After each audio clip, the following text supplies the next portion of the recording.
Merci. Nous passons au deuxième sujet. Avant de clore notre émission, il s'agit là donc de la tentative de déstabilisation déjouée au Mali. Voilà, les autorités maliennes ont réussi à déjouer une nouvelle manœuvre donc de déstabilisation à un moment où la nation malienne, aux côtés du Burkina Faso et du Niger, œuvre dans toutes ses composantes pour consolider la souveraineté retrouvée et éradiquer surtout les forces terroristes. Alors, comment avez-vous accueilli cette nouvelle et quelle a été votre première réaction? Vous savez, ce n'est pas étonnant. La nouvelle ne m'a pas étonnée dans ce sens qu'il faut savoir que la lancée sur laquelle nous sommes, ces impérialistes-là ne vont jamais dormir. Ils ne vont jamais dormir.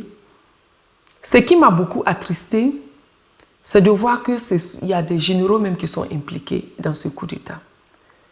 Ça veut dire ce que ça veut dire. L'ennemi n'est toujours pas loin. Voyez ce que Goïta et son équipe ont fait comme travail. Kidal qui était dans les mains de l'ennemi, on ne savait jamais que Kidal allait être repris.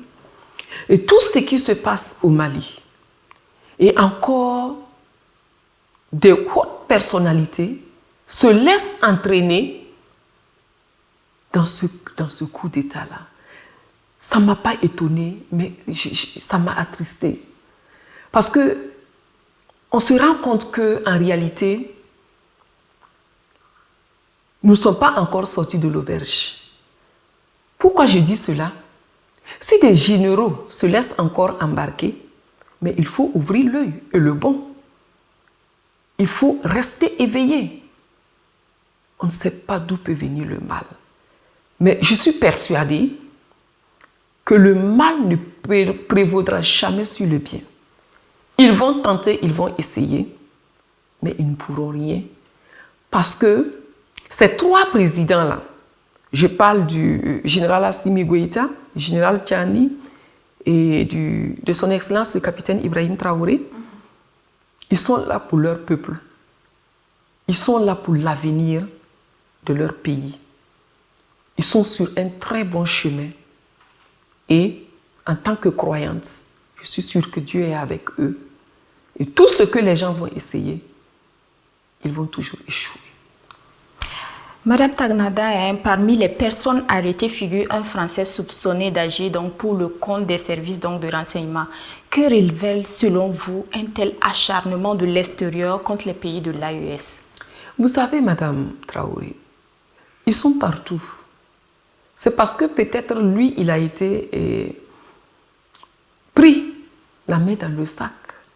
Sinon, ils sont là, sous beaucoup de couvertures. Des journalistes, des gens qui viennent pour les pauvres, dans les ONG et autres. Les espions sont là, partout. Ils vont toujours, surtout la France. Qu'est-ce que la France sans le Burkina Faso, le Mali et le Niger? Nous étions comme un grenier et la France venait et ramasser ce qu'elle voulait et elle partait. Aujourd'hui, ces trois États ont décidé de prendre leur indépendance. Nous voyons aujourd'hui et actuellement ce qui se passe en France. La France est en train de chuter. Elle va continuer à chuter. Et ce que la France disait de nous, nous allons dire cela de la France, un pays pauvre aussi en Europe. Il faut voir la dette actuellement de la France. Donc, ils vont toujours essayer. Ouvrons l'œil, comme je l'ai dit, et le bon, veillons partout. Ils sont là. Alors, Madame Tagnada, comment expliquez-vous que certains Maliens choisissent encore de s'opposer aux intérêts de leur propre nation? Mais, ici, nous appelons certaines personnes apatrides et puis, excusez-moi le mot, mais si c'est fort, mais ils n'acceptent pas, mais c'est la vérité. C'est-à-dire que la dynamique actuelle, là, n'arrange pas beaucoup de gens. Avant, c'était quoi? Le pays appartenait à un groupuscule de personnes. Nos États appartenaient à un groupuscule de personnes qui faisaient la pluie et le beau temps. Et c'était même, nous disaient que c'était eux. Ils étaient les intouchables. Le Burkina Faso, le Mali et le Niger étaient comme, je ne sais pas, un puits. Ils mangeaient, ils partaient puiser. Ils faisaient ce qu'ils voulaient. Aujourd'hui, les présidents sont arrivés, les 3 présidents sont arrivés, ils ont dit non. Nos 3 pays appartiennent maintenant au peuple. Ça ne vous appartient plus, ça appartient au peuple. Donc, beaucoup souffrent parce que leurs intérêts sont menacés. Des gens qui étaient des milliardaires hier se retrouvent aujourd'hui en train de commencer à raser le mur. Mais ils ne vont pas accepter. Ils n'ont pas la patrie en eux. Ils vont toujours se lever contre cette patrie-là. Voilà pourquoi je dis que nos autorités doivent resserrer les choses. Combien de coups d'État, nous parlons du Mali, mais au Burkina Faso, combien de coups d'État, tentatives échouées? Trop, c'est trop. Il faut que des mesures soient prises. Il faut qu'il y ait des sanctions qui puissent décourager toute personne qui va dormir même, rêver à un coup d'État. Parce que quand tu dors, tu rêves qu'il y aura un coup d'État, tu vois rapidement ce qui t'attend. Donc j'interpelle nos autorités à vraiment durcir le ton. Sinon, ce n'est pas facile. Du coup, face à la recrudescence de ces menaces, quelle action la société civile pourrait-elle proposer pour renforcer la vigilance, mais surtout la résilience donc, des citoyens? Et la société civile doit, encore une fois de plus, se réveiller. Il faut former un bouclier autour de nos autorités, de ces 3 présidents-là, de toutes nos autorités. Il faut rester éveillé. Il faut être leur œil et leur oreille. Il faut être aussi leur bouche. Nous voyons là où eux, ils ne voient pas. Nous rentrons là où ils ne rentrent pas. Nous entendons ce qu'ils n'entendent pas. Tout un chacun de nous doit être un agent du renseignement actuellement. Faire en sorte que, lorsque nous allons entendre un moindre bruit, nous puissions reporter ça à qui de droit pour qu'on puisse ouvrir l'œil. Veillons. La veille, ce n'est pas seulement dans les ronds-points. C'est aussi dans nos lieux de service, ici à la télé Kaziba. C'est aussi chez nous à la maison. C'est partout. Et la société civile de ces 3 pays-là doit vraiment faire ce travail de veille-là. Partout là où on se retrouve, on doit veiller. On doit former un bouclier.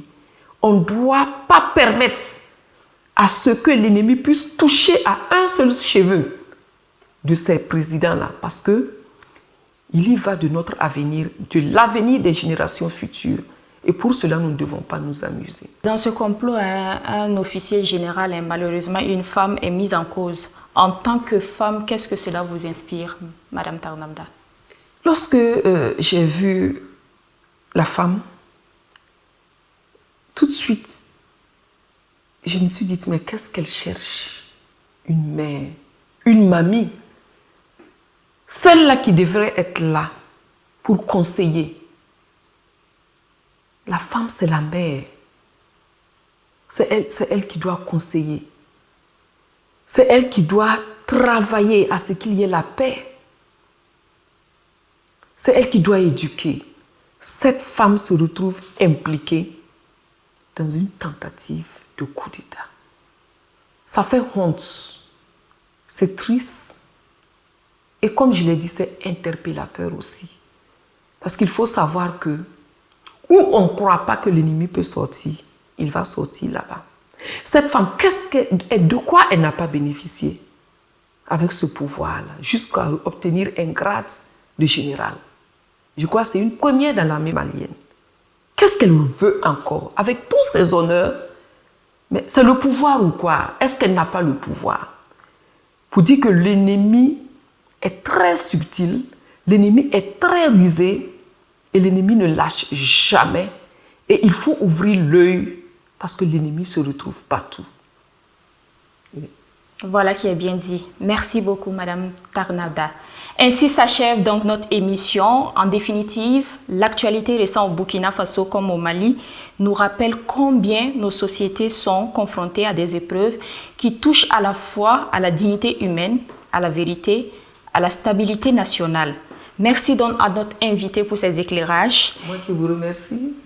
Est avec moi donc sur ce plateau Madame Rosalie donc Tarnada, membre de la Veille citoyenne. Merci également à vous pour votre aimable attention. À très bientôt pour un nouveau numéro. Bonsoir chez vous.